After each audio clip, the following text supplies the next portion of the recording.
बहुत पुराने समय की बात है। एक गांव में एक कुशल लोहार रहा करता था।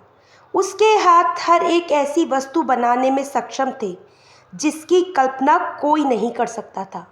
मगर उस गांव के लोग बहुत ही गरीब थे, जिसकी वजह से लोहार को इतना काम नहीं मिल पाता था।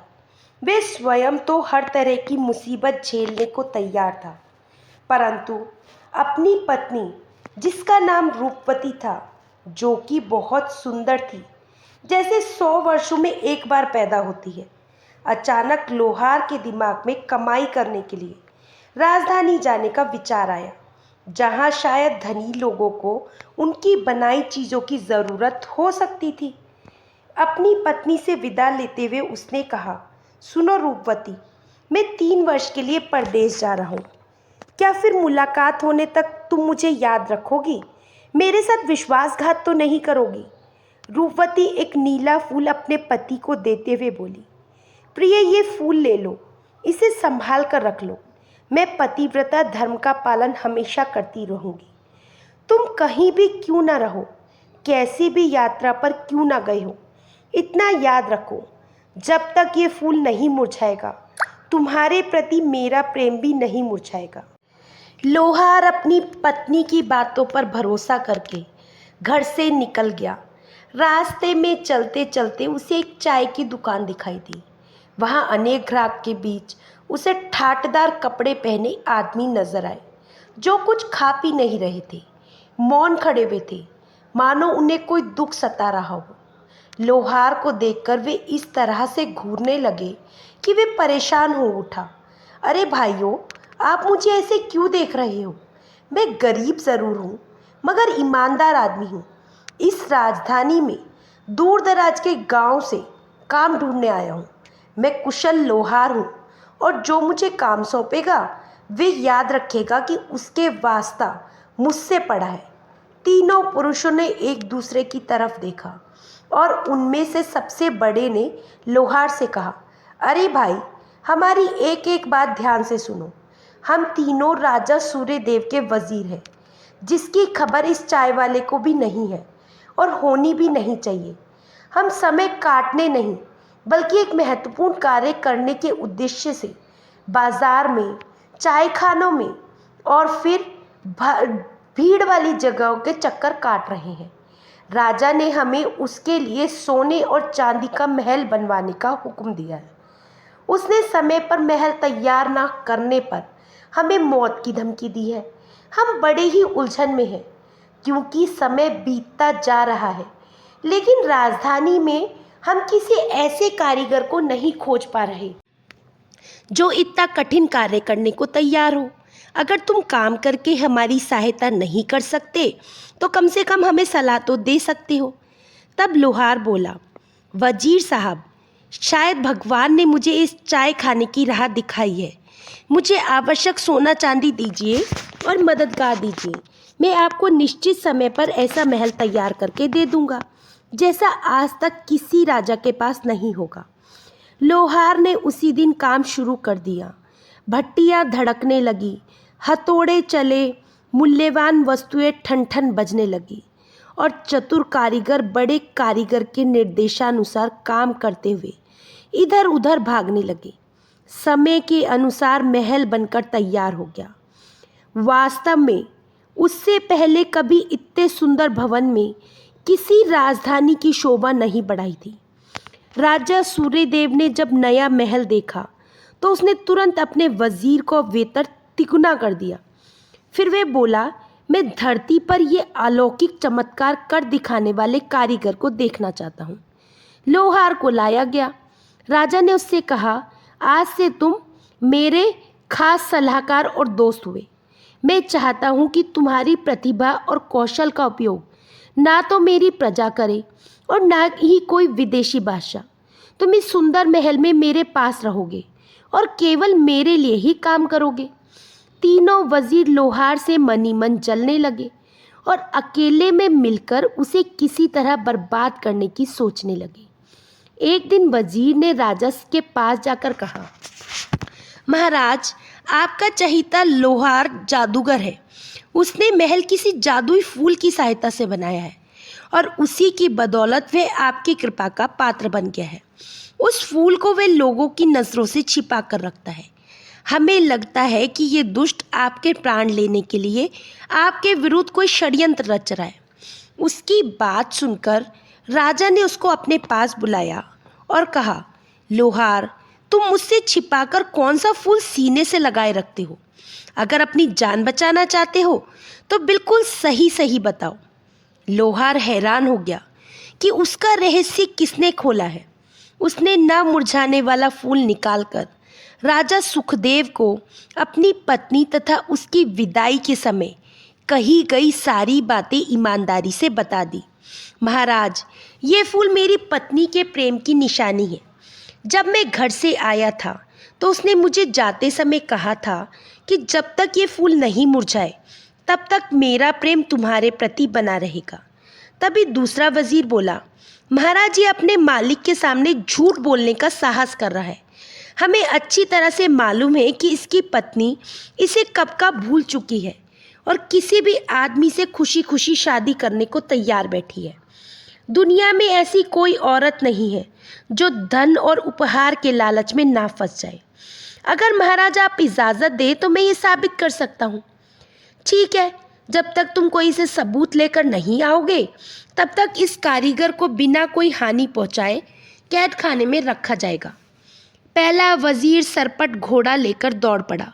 उस गांव में पहुंचा जहां लोहार की पत्नी रहती थी। उसने वहां किसी संदिग्ध व्यक्ति से जान पहचान कर ली और उसकी मुट्ठी गर्म करके उसे अपनी योजना बता दी। अरे भाई, लोहार की पत्नी जैसी पतिव्रता औरत इस गांव में ही क्या, सारी दुनिया में नहीं मिलेगी। इस मामले में केवल रज़िया ही तुम्हारी मदद कर सकती है। वे आदमी बिना समय गवाए दुष्ट औरत रज़िया को वज़ीर के पास ले आया। वज़ीर ने सारा किस्सा रज़िया को बतलाया। उसकी सारी बातें सुनकर वे बोली, अजनबी, अगर तुम्हारे पास 100 अशरफियाँ हों तो मैं तुम्हें उस औरत से मिलने के लिए अपनी सारी चालाकी काम लेने को तैयार हूँ। वज़ीर ने 100 अशरफियाँ रज़िया को दे दी। फिर वे लोहार के घर की तरफ चल दी। रज़िया कुछ अशरफियाँ लेकर लोहार की पत्नी को देते हुए बोली, बेटी, तुम्हारा पति परदेश की खाक छानता फिर रहा है और शायद तुम्हें भूल भी चुका है। ये रकम तुम्हारे छोटे मोटे खर्चे के लिए एक ऐसे भले आदमी ने तुम्हें भिजवाई है जो तुम्हें बहुत प्यार करता है। वे नामी और धनी है। अगर तुम उसे जरा प्रेम से पेश आओ तुम्हें सोने में तोल देगा और सुखी भी बना देगा। जब लोहार की पत्नी कहने लगी, मौसी, उस आदमी को मेरे पास ले आओ, मैं अपना दरवाज़ा खुला रखूँगी। उसे रास्ता दिखाकर खुद घर चले जाना। मैं उसका वैसे ही स्वागत करूँगी जिसके वे योग्य होगा। रजिया वज़ीर के पास जाकर बोली, लोहार की बीवी ने रकम रख ली है और वे हर बात के लिए तैयार है। आज की शाम तुम उसके साथ बिताओगे। वज़ीर अपनी सफलता पर बहुत खुश हुआ। जब अंधेरा हुआ तो वज़ीर लोहार के घर पहुंचा। रूपवती ने मुस्कान और हंसी मजाक के साथ अतिथि का स्वागत किया। उसे चूल्हे के आगे बिठाया, उसके सामने खाना परोस दिया। किंतु वज़ीर ने पुलकित होकर खाने की तरफ हाथ बढ़ाया ही था कि जोर से दरवाज़ा खटखटाने की आवाज़ आई। वज़ीर ने घबराकर पूछा, ये क्या हुआ? लोहार की पत्नी को दरवाज़ा खटखट बजने की भली भांति मालूम थी। उसने दिन में ही दरवाजे पर पति का हथौड़ा लटका दिया था और उस समय रात की हवा से हिलकर लकड़ी से टकरा रही थी। किंतु स्त्री ने खुद भी बुरी तरीके से डरने का दिखावा किया और जल्दी से बोली, आदरणीय, ये ज़रूर मेरा भाई दरवाज़ा खटखटा रहा होगा। वे ज़्यादा देर नहीं रुकेगा।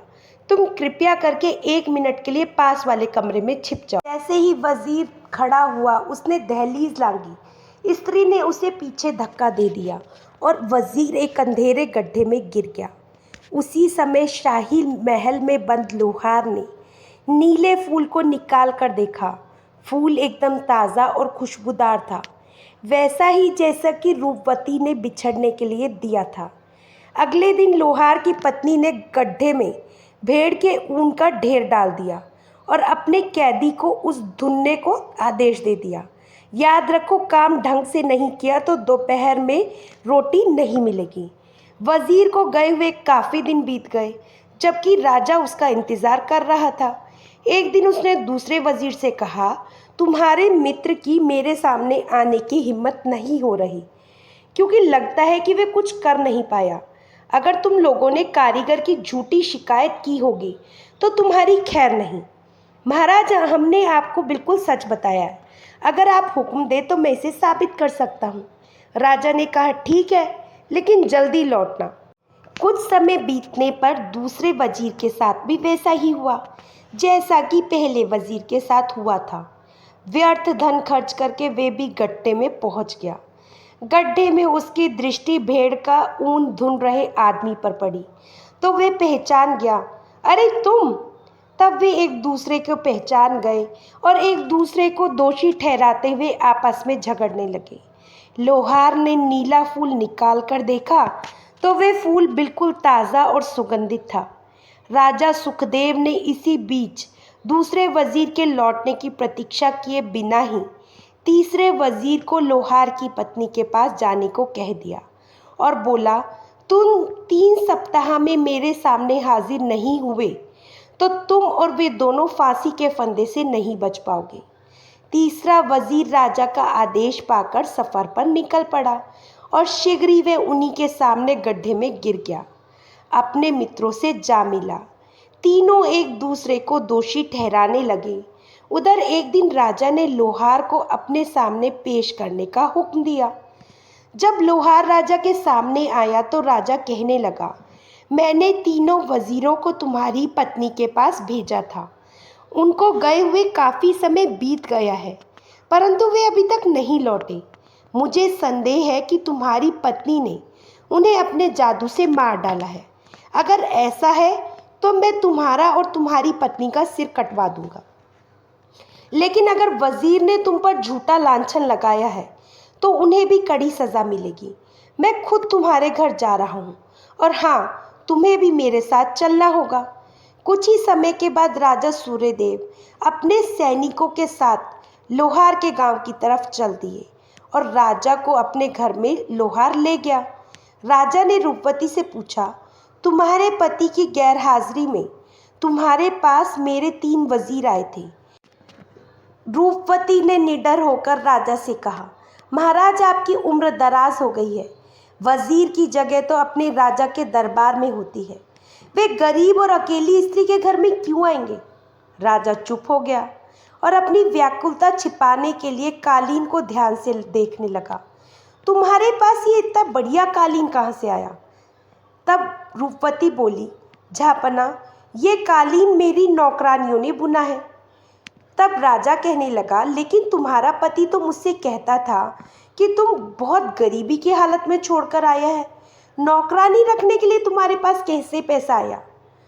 तब रूपवती बोली, महाराज, मेरी नौकरानियाँ तनख्वाह नहीं मांगती। दिन में जई की एक रोटी के बदले मेरे सामने काम करती हैं। इतना बोलकर रूपवती अंदर गई और तीनों वजीरों से फुसफुसा कर बोली, मुसीबत आ गई है। मेरा पति लौट आया है। अगर उसने आपको मेरे घर में देखा तो आपका काम तमाम हो जाएगा। मैं आपकी मृत्यु नहीं चाहती, इसीलिए ये कपड़े उतार दीजिए और जल्दी से अपनी दाढ़ी मूछ साफ कर लीजिए।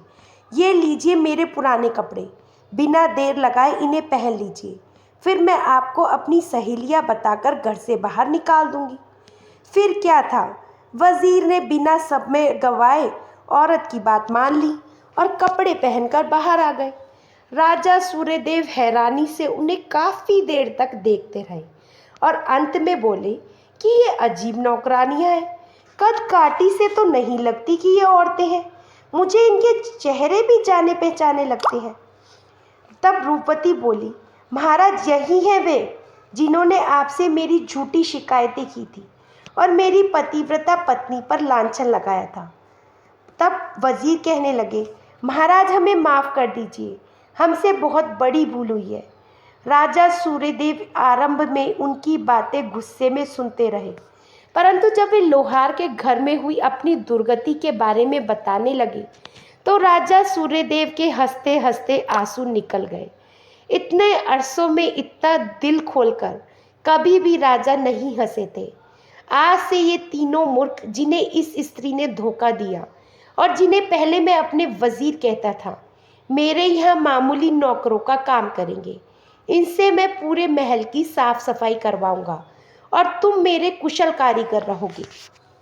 अपनी पतिव्रता पत्नी को लेकर एक सम्मानित अतिथि के रूप में मेरे साथ राजधानी चलो। मैं तुम्हारी सेवा और योग्यता के अनुसार तुम्हें बहुत से पुरस्कार दूंगा। इतना कहकर राजा लोहार और लोहार की पत्नी राजमहल की तरफ रवाना हो गए।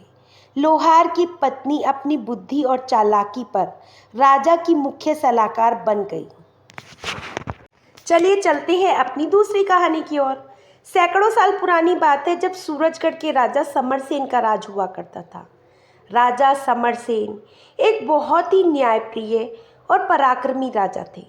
राजा समरसेन न सिर्फ अपनी न्यायप्रियता के लिए जाने जाते थे, बल्कि प्रजा में भी वे बहुत ही लोकप्रिय थे और इसी वजह से सूरजगढ़ राज्य एक बहुत ही खुशहाल राज्य था।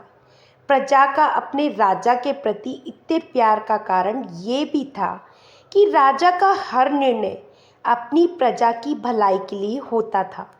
राजा समरसेन की पत्नी रानी बैजंती एक बहुत ही सुलझी हुई और धार्मिक विचारों वाली महिला थी। उनका और राजा का प्रेम एक दूसरे के लिए अटूट था। दोनों एक दूसरे के साथ हर सुख दुख में खड़े रहते थे। हालांकि उनके जीवन में सब कुछ ठीक ही था, धन दौलत, सम्मान, ऐशो आराम सब कुछ था, मगर एक ऐसी चीज़ की कमी थी जो इनके दिलों को हर रोज कचोटती रहती थी, और वे कमी थी संतान की। राजा रानी का मन अपनी संतान की किलकारियाँ सुनने के लिए तरस रहा था। यही सोचकर वे दोनों हमेशा उदास रहते थे। राजा और रानी ने संतान प्राप्ति के लिए हर संभव प्रयास किए। वे मंदिर में गए, पूजा अर्चना की, देश विदेश से पंडितों और तांत्रिकों को बुलाया गया, कई तरह के यज्ञ और हवन किए गए, तपस्याएं की गई, लेकिन इन सब कोशिशों के बावजूद भी संतान का सुख उनकी किस्मत में नहीं आया। रानी बैजंती रात और दिन भगवान से बस यही प्रार्थना करती, हे भगवान मेरे को औलाद दे दो। लेकिन समय बीतता गया और उनकी झोली खाली ही रह गई। राजा समरसेन को अब ये चिंता सताने लगी कि उनके बाद इस राज्य का वारिस कौन होगा, कौन उनके राज्य की बागडोर को संभालेगा। एक दिन जब राजा और रानी अपने महल के बगीचे में बैठे हुए थे, तभी महल में एक ऋषि का आगमन हुआ। राजा को जब ये सूचना मिली तो उन्होंने ऋषि का बड़ा ही सम्मानपूर्वक स्वागत किया और उन्हें पूरे सम्मान के साथ बिठाया गया। ऋषि अपनी कठोर तपस्या और सिद्धियों के लिए जाने जाते थे। राजा ने उनके चरणों में सिर नवाकर अपनी सारी व्यथा उन्हें सुना दी। उन्होंने कहा, महर्षि हमारे राज्य में सभी सुख है, लेकिन मेरे और रानी के जीवन में दुख के बादल छाए हुए हैं। हमने संतान प्राप्ति के लिए सभी तरह की कोशिशें कर ली, लेकिन अभी तक कोई फल नहीं मिला। तो क्या हमारे भाग्य में संतान का सुख नहीं लिखा है? महर्षि ने कुछ देर तक मौन रहकर राजा की पूरी बातें सुनी और फिर अपनी आंख बंद करके ध्यान लगाने लगे। कुछ देर के बाद उन्होंने अपनी आंखें खोली और राजा से कहा, महाराज आप घबराए नहीं, भगवान ने आपकी इच्छा सुन ली है। अब समय आ गया है जब आपको संतान का सुख प्राप्त होगा, परंतु इसके लिए आपको एक विशेष प्रकार का महायज्ञ का आयोजन करना होगा। इस यज्ञ के प्रभाव से आपको संतान की प्राप्ति होगी। राजा ने महर्षि की बातों को बड़े ध्यान से सुना और तुरंत ही यज्ञ की तैयारी में जुट गए।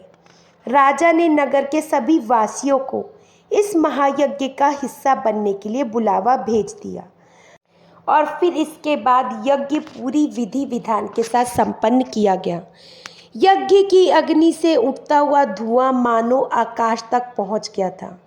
इसके कुछ ही महीनों के बाद रानी बैजंती ने एक सुंदर और तेजस्वी कन्या को जन्म दिया। जैसे ही ये खबर पूरे राज्य में फैली, राजा रानी के साथ सारी प्रजा भी खुशी से झूम उठी। राज्य में चारों तरफ उत्सव का माहौल बन गया था। राजा ने अपनी प्रजा के लिए एक महाभोज का आयोजन किया। सड़कों पर ढोल नगाड़े और मंदिरों में घंटियां बजने लगी। हर घर में मिठाइयाँ बांटी जाने लगी। पूरे राज्य के लोग मिलकर इस खुशी का जश्न मनाने लगे। राजा रानी अपनी छोटी सी बिटिया को पाकर बहुत ही खुश थे। नन्ही राजकुमारी का नाम शकुंतला रखा गया और सचमुच वे उनकी आंखों का तारा बन गई थी। शकुंतला धीरे धीरे बड़ी होने लगी और जैसे जैसे वे बड़ी होती गई, उनकी सुंदरता और उनके गुणों की चर्चा पूरे राज्य में फैलने लगी। वे न केवल रूपवती थी बल्कि बुद्धिमान थी। उनकी मधुर वाणी ने सबका मन मोह लिया था। राजा और रानी जब भी उसे देखते तो उनका दिल खुशियों से भर जाता। वे हमेशा ईश्वर का धन्यवाद करते कि ईश्वर ने उनकी प्रार्थना सुन ली और उनके जीवन की सबसे बड़ी इच्छा पूरी कर दी। परंतु कहते हैं ना कि जीवन में सुख के साथ दुख भी आता रहता है। जीवन सुख दुख का संगम है। एक दिन अचानक राजकुमारी की तबीयत खराब हो गई। पहले तो राजा समरसेन को लगा कि ये कोई साधारण सी बीमारी है, लेकिन धीरे धीरे राजकुमारी की हालत खराब होती चली गई। राजा ने राज्य के सभी बड़े बड़े वैद्यों और हकीमों को बुलवाया। राजकुमारी का इलाज शुरू करवाया गया, लेकिन किसी भी दवा का असर उन पर नहीं हो रहा था। दिन प्रतिदिन राजकुमारी की हालत और भी ज़्यादा बिगड़ने लगी। राजा रानी को ये देखकर बहुत दुख हुआ और वे दोनों खुद को असहाय महसूस करने लगे। राजा को डर था कि कहीं एक बार फिर से उनके जीवन में अंधेरा ना छा जाए और वे अपनी चहेती बेटी को ना खो बैठे। महल के सभी लोग इसी चिंता में लगे हुए थे। हर दिन एक नई दवा दी जाती, लेकिन राजकुमारी की हालत में कोई सुधार नहीं हो रहा था। राजा समरसेन रात दिन भगवान से यही प्रार्थना करने लगे कि उनकी बेटी ठीक हो जाए, लेकिन जैसे जैसे समय बीतता गया, उनकी आशा अब धुंधली होने लगी थी। उन्हें ऐसा लगने लगा था कि भगवान एक बार फिर से उनकी कठोर परीक्षा ले रहे हैं। एक दिन राजा के राजमहल के दरवाजे पर एक आदमी आया जो बहुत ही साधारण से कपड़े पहने हुआ था। देखने में वे देहाती मालूम पड़ता था, परंतु उसकी आंखों में एक अजीब सी चमक थी। वे आदमी महल के दरवाजे पर खड़ा होकर जोर जोर से पहरेदार से ये गुजारिश करने लगा कि मुझे राजा समरसेन से मिलने दिया जाए, मैं उनकी बेटी को ठीक कर सकता हूँ। लेकिन पहरेदार उसकी हालत को देखकर उसकी हंसी उड़ाने लगे। उनमें से एक ने कहा, क्या तुम अपनी हालत नहीं देखी? तुम तो पूरे फकीर लगते हो। भला तुम जैसा देहाती गवार राजा से मिलने की इजाज़त मांग रहा है, हम कैसे इजाज़त दे सकते हैं? दूसरे पहरेदार ने भी ठाका लगाते हुए कहा, राजकुमारी को ठीक करना तो दूर, मुझे तो लगता है कि तुम्हें खुद ही इलाज की ज़रूरत है। लेकिन वे आदमी वहाँ से हटा नहीं। उसकी आंखों में अभी भी चमक थी। उसने पहरेदार से कहा, मुझे सिर्फ एक बार राजा से मिलने दीजिए, मैं राजकुमारी को ठीक कर सकता हूँ। थोड़ी देर कोशिश करने के बाद पहरेदार ने आखिरकार उसे एक मौका देने का फैसला कर लिया। वे उसे राजा समरसेन के पास ले गए, लेकिन रास्ते भर वे उस आदमी का मजाक उड़ाते जा रहे थे। जैसे ही वे आदमी राजा के सामने पहुंचा, राजा भी उसकी हालत को देखकर कुछ सोच में पड़ गए। राजा के मन में ये शंका हुई, क्या ये आदमी सचमुच राजकुमारी का इलाज कर सकेगा? राजा ने गंभीरता से पूछा, तुम कौन हो और तुम मेरी बेटी का इलाज कैसे करोगे? उस आदमी ने बड़ी विनम्रता से जवाब दिया, महाराज, मैं दूर देश का एक वैद्य हूँ और मुझे आपके राज्य में राजकुमारी की गंभीर बीमारी के बारे में पता चला। मैं इसे ठीक करने की काबिलियत रखता हूँ। मैं जानता हूँ मेरी इस हालत को देखकर आपको मुझ पर विश्वास नहीं हो रहा, परंतु मेरा यकीन कीजिए, मैं आपकी बेटी को ठीक कर सकता हूँ। राजा ने उसकी पूरी बात को बड़े ध्यान से सुना, लेकिन उसकी हालत और उसकी देहाती पोशाक को देखकर राजा को उस पर विश्वास नहीं हो रहा था। वे सोच रहे थे कि ये देहाती गंवार आदमी भला उनकी बेटी का इलाज कैसे कर सकता है। वे कहने लगे, तुम्हारी बातें सुनने में तो अच्छी लग रही हैं, लेकिन मैं अपनी बेटी की जान किसी भी खतरे में नहीं डाल सकता हूँ। उस वैद्य ने पूरे विश्वास से कहा, महाराज मुझे सिर्फ एक मौका दीजिए। अगर मैं असफल रहा तो मुझे आप जो भी सज़ा देंगे मुझे मंजूर है, लेकिन अगर मैं सफल हो गया तो आप मुँह मांगा इनाम भी देंगे। राजा ने कुछ देर तक सोच विचार किया और फिर कहने लगे, ठीक है, अगर तुमने राजकुमारी को ठीक नहीं किया तो तुम्हें इसकी भारी कीमत चुकानी पड़ेगी, लेकिन अगर तुम ऐसा करने में कामयाब हो गए तो तुम जो भी चाहोगे मैं तुम्हें दूंगा। उस आदमी ने बिना किसी झिझक के कहा, मुझे मंजूर है। महाराज राजा समरसेन ने उन्हें एक मौका देने का फैसला कर लिया, क्योंकि राजकुमारी की हालत अब दिन प्रतिदिन बिगड़ती जा रही थी। कोई दूसरा चेहरा भी तो नहीं था। राजा समरसेन उस वैद्य को खुद राजकुमारी के कमरे तक ले गए। कमरे में पहुंचते ही वैद्य ने देखा राजकुमारी शकुंतला बिस्तर पर पड़ी हुई थी। उनका चेहरा पूरी तरीके से मुरझाया हुआ था। उनकी हालत देखकर वैद्य ने उनकी नब्ज टटोली और फिर वैद्य ने एक गहरी सांस ली, मानो वे बीमारी की गहराई को समझने की कोशिश कर रहे हों। फिर उन्होंने अपने झोले में से कुछ जड़ी बूटियां निकाली और राजा से कहा, महाराज राजकुमारी का इलाज करने के लिए मुझे अपने साथ एक सहायक की ज़रूरत पड़ेगी, जो हर समय मेरे साथ रहे और जो भी काम मैं उसे बतलाऊं वे उसे पूरा करे।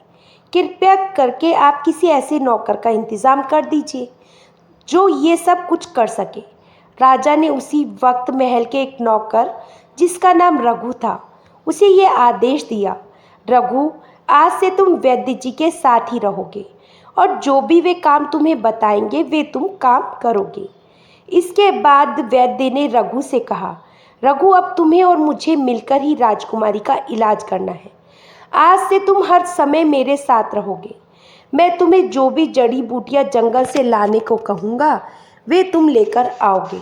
उन्हें पीसना, उनकी दवा तैयार करना, ये सब तुम्हारा काम होगा और हम दोनों मिलकर राजकुमारी को स्वस्थ कर देंगे। इसके बाद वैद्य ने रघु को वे जड़ी बूटियाँ दे दी और उन्हें पीसकर लाने को कहा। रघु उन जड़ी बूटियों को पीसकर लाया तो वैद्य ने उनकी एक औषधि बनाकर राजकुमारी के मुंह में डाल दी। वैद्य ने राजा से कहा, महाराज आप थोड़ा धीरज रखिए, ये औषधि धीरे धीरे अपना असर दिखाएगी। राजा और रानी दोनों बहुत ही चिंतित थे, लेकिन इस समय उनके पास वैद्य पर भरोसा करने के अलावा कोई दूसरा चारा भी तो नहीं था। सभी लोगों की निगाह वैद्य पर टिकी हुई थी।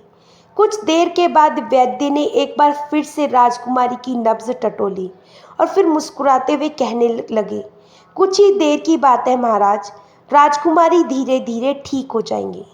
राजा को अभी भी पूरी तरीके से विश्वास नहीं हो रहा था, लेकिन वैद्य के आत्मविश्वास को देखकर उनके मन में उम्मीद की एक किरण जाग रही थी। धीरे धीरे 2 महीने बीत गए। इसी दौरान वैद्य ने रघु को कई बार जंगल से जड़ी बूटियां लाने को भेज दिया। रघु हर समय वैद्य की सहायता करने में लगा रहता था। अब वैद्य और रघु में बहुत अच्छी दोस्ती भी हो चुकी थी। वे दोनों एक दूसरे को अपना सुख दुख भी बताते थे। इधर राजकुमारी की हालत भी अब धीरे धीरे सुधरने लगी थी। उसका जो चेहरा पहले से पीला पड़ गया था अब धीरे धीरे फिर से गुलाबी हो रहा था। राजा, जो कि अपनी बेटी की बिगड़ी हुई हालत से निराश हो चुके थे, अब उनके चेहरे पर खुशी के भाव आ रहे थे। पूरे राज्य में ये खबर फैल चुकी थी कि राजकुमारी अब ठीक हो रही है और ये चमत्कार उस देहाती से दिखने वाले वैद्य का था। राजा जब भी राजकुमारी के कमरे में जाते तो वहाँ पर वैद्य और उनके नौकर को राजकुमारी की दवाइयाँ बनाते हुए देखते। आखिरकार एक दिन वैद्य ने राजा से कहा, महाराज, अब चिंता की कोई बात नहीं है। आपकी बेटी अब पूरी तरीके से ठीक हो चुकी है। लेकिन एक आखिरी बात आप ध्यान में रखें, मैं 1 महीने की दवा की पुड़िया बना रहा हूँ। इसे राजकुमारी को रोजाना देते रहना। इस दवा से राजकुमारी की बीमारियों से लड़ने की ताकत और भी ज़्यादा बढ़ जाएगी और फिर ये बीमारी लौटकर कभी नहीं आएगी। राजा और रानी दोनों की आंखों में आंसू छलकने लगे। उन्होंने बार बार वैद्य को धन्यवाद किया। राजा ने वैद्य को धन्यवाद दिया और कहा, वैद्य जी, आपने मेरी बेटी को जीवन दान दिया है। आपका ये उपकार मैं कभी भी नहीं भूल पाऊंगा और मैं हमेशा आपका आभारी रहूंगा। जैसा कि मैंने आपसे वादा किया था, आप जो भी मुझसे मांगना चाहें वे मांग सकते हैं। मेरी तरफ से कोई कमी नहीं होगी। ये सुनकर वैद्य ने पहले तो गंभीरता से राजा की तरफ देखा और फिर धीरे से मुस्कुराए। उसकी मुस्कुराहट में कुछ ऐसा था जो राजा को संदेह में डाल रहा था। वैद्य ने बड़े ही शांत भाव से कहा, महाराज, मैं आपसे एक बार फिर से गुजारिश करता हूँ कि आप अपनी बात पर सोच विचार कर लें, क्योंकि जो चीज़ मैं आपसे मांगने वाला हूँ वे आपको बड़ी ही बहुत ही अजीब लग सकती है, लेकिन आप अपने वादे पर कायम रहेंगे। राजा, जो अब तक उसे एक साधारण सा वैद्य मान रहा था, उसकी बातें सुनकर थोड़ा चौंक गया, लेकिन उसने पूरे विश्वास से कहा, वैद्य जी, तुम्हारी सेवा और समर्पण के सामने कोई भी मांग बड़ी नहीं हो सकती। बोलिए, क्या चाहिए आपको? वैद्य धीरे से मुस्कुराया और बोला, महाराज, मुझे राजकुमारी शकुंतला का हाथ चाहिए। ये सुनते ही कमरे में सन्नाटा छा गया। राजा की आंखें गुस्से से लाल हो गई। राजा कुछ पल तक कुछ नहीं बोला, लेकिन उसके चेहरे पर गुस्से की लहर साफ दिखाई दे रही थी। फिर अचानक उसने अपनी गरजती हुई आवाज में कहा, तुम होश में तो हो? तुम ये क्या कह रहे हो? अगर तुमने मेरी बेटी की जान ना बचाई होती तो मैं तुम्हें इस गुस्ताखी के लिए तुम्हारा सिर धड़ से अलग कर देता। तुम मेरी बेटी का हाथ मांगने की हिम्मत कैसे कर सकते हो? वैद्य ने राजा की गुस्से भरी निगाहों की तरफ देखा, लेकिन वे अभी भी शांत रहा और बोला, महाराज, मैंने आपकी बेटी को जीवन दान दिया है। आपने जो मुझसे वादा किया था, मैं तो उसी के हिसाब से मांग रहा हूँ। अगर आप पीछे हटते हैं तो इसमें आपकी ही बेइज्जती है। राजा का धैर्य अब समाप्त हो चुका था। तुम्हारे पास सिर्फ आज रात का वक्त है। अपना सारा सामान यहाँ से समेटो और इस राज्य से दफा हो जाओ। यही कहते हुए राजा गुस्से में पैर पटकता हुआ वहाँ से चला गया।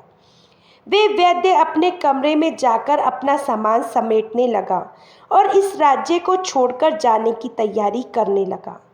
रात के समय जब वे महल से जाने लगा तो उससे पहले राजा के नौकर रघु के पास गया। पिछले कुछ महीनों में हम दोनों एक साथ काम किया है और काम करते करते हम दोनों अच्छे दोस्त भी बन चुके हैं। अब तो मैं यहाँ से जा रहा हूँ, परंतु एक बात मैं तुम्हें बताना चाहता हूँ। तुम ध्यान से सुनो। मैंने राजकुमारी का इलाज तो कर दिया है, परंतु मुझे मालूम है कि राजा को कुछ दिनों के बाद एक बार फिर से मेरी आवश्यकता पड़ेगी।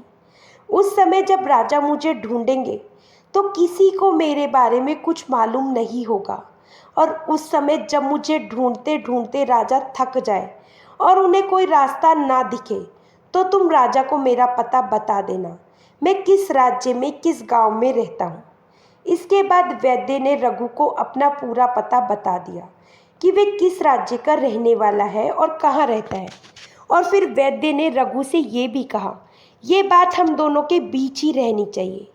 रघु ने भी वैद्य को वचन दे दिया कि वे इस बारे में किसी को कुछ नहीं बतलाएगा, और जब भी राजा को एक बार फिर से वैद्य की आवश्यकता होगी तो उनका नाम पता वे राजा को बता देगा।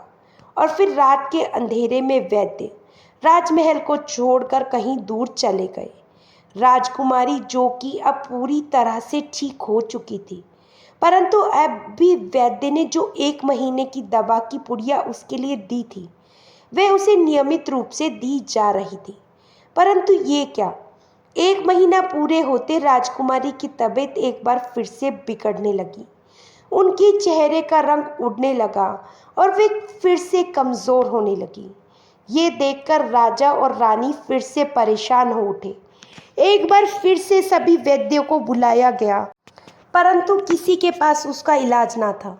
उनके इलाजों से कोई फायदा ना हुआ। तब राजा को एक बार फिर से उसी वैद्य की याद आई। राजा ने अपने कई आदमियों को उस वैद्य की खोज में भेजा, लेकिन किसी को उस वैद्य के बारे में नहीं मालूम था कि वे कौन था, कहाँ से आया था और कहाँ चला गया। तब राजा को परेशान देखकर राजा का नौकर रघु राजा के पास आया और कहने लगा, महाराज, मुझे उस वैद्य जी के राज्य और उनके गांव के बारे में पता है। यदि आप कहें तो मैं उन्हें लेकर आता हूँ। राजा ने कहा, अगर ऐसी बात है तो तुम्हारा मुझ पर बड़ा उपकार होगा। जल्दी से उस वैद्य जी को मेरे पास लेकर आओ। वैसे भी मैंने उनके साथ जो व्यवहार किया उसके लिए मैं पछता रहा हूँ। राजा ने अपने कुछ सैनिकों को रघु के साथ भेजा और रघु वैद्य जी को लेने के लिए चल दिया। 3-4 दिन के लंबे सफर के बाद जब वे लोग वैद्य के गांव में पहुंचे तो रघु ने सिपाहियों को बाहर रहने के लिए कहा और खुद वैद्य के घर के अंदर चला गया।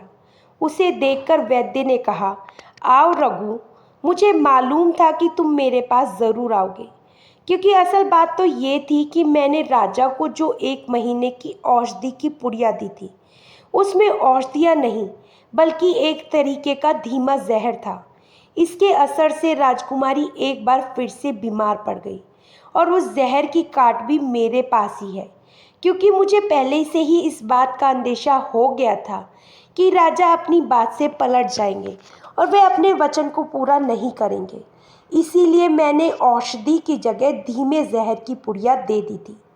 परंतु अब तुम मेरे पास आ गए हो तो मुझे अपनी योजना के पूरे होने में कोई संदेह नहीं है, और मेरी योजना अगर पूरी हो जाती है तो उसका पूरा पूरा फायदा तुम्हें भी मिलेगा। इसके बाद रघु वैद्य को लेकर महल में वापस लौट आया।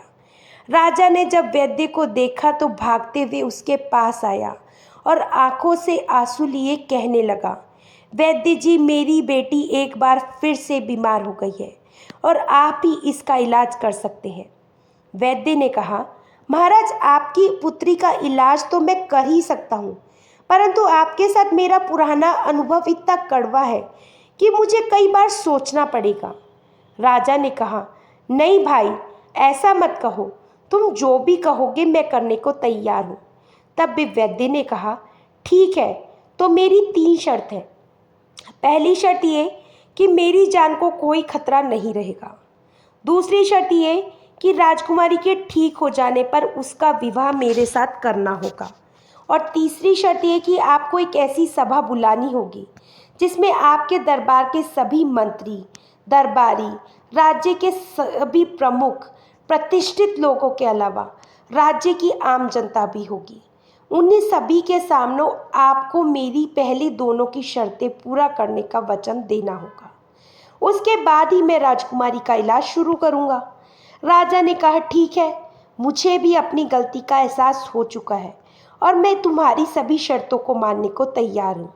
और कुछ ही घंटों में राजमहल के बाहर मैदान में एक बहुत ही बड़ी सभा बुलाई गई, जिसमें राजा और उसके मंत्रियों के अलावा शहर के सभी प्रजावासी और प्रतिष्ठित लोग भी वहां पर मौजूद थे। राजा ने सभी प्रजावासियों के सामने वचन दिया कि मैं राजकुमारी का विवाह इन वैद्य जी के साथ करने की प्रतिज्ञा करता हूँ, और साथ ही राजमहल में वैद्य जी की जान को किसी भी तरीके का कोई खतरा नहीं होगा। और फिर वैद्य ने तुरंत ही राजकुमारी का इलाज शुरू कर दिया। असल में राजकुमारी को कोई बीमारी हुई तो थी ही नहीं, बल्कि ये तो वैद्य के द्वारा दिए गए औषधि में जहर का असर था, जिससे राजकुमारी बीमार पड़ गई थी। और फिर धीरे धीरे वैद्य ने अपनी औषधियों के द्वारा उस जहर का असर खत्म कर दिया। राजकुमारी एक बार फिर से अब ठीक हो चुकी थी। राजा वैद्य की इस योजना से बिल्कुल अनजान था और मन ही मन अब उसे इस बात का पछतावा हो रहा था कि उसे पहले ही वैद्य की बात को मान लेना चाहिए था। कुछ ही दिनों के बाद जब राजकुमारी एक बार फिर से स्वस्थ हो गई तो राजा ने अपने वचन के अनुसार वैद्य का विवाह राजकुमारी से करवा दिया। वे वैद्य अब राजा का दामाद बन चुका था और अपने दामाद की सिफारिश पर राजा ने अपने नौकर रघु को एक मंत्री का पद दे दिया और इस तरह से उस चालाक वैद्य ने एक ऐसी योजना बनाई कि इस राजा का अपना वचन पूरा करने के लिए मजबूर होना पड़ा। आशा करती हूँ दोस्तों आपको मेरी दोनों कहानियाँ अच्छी लगी होंगी। कहानियाँ अच्छी लगी हो तो चैनल को सब्सक्राइब कर लीजिए। फिर मिलेंगे दोस्तों एक नई कहानी और एक नए विचार के साथ। तब तक हंसते रहिए, मुस्कुराते रहिए, स्वास्थ्य का ध्यान रखिएगा। जय श्री कृष्णा।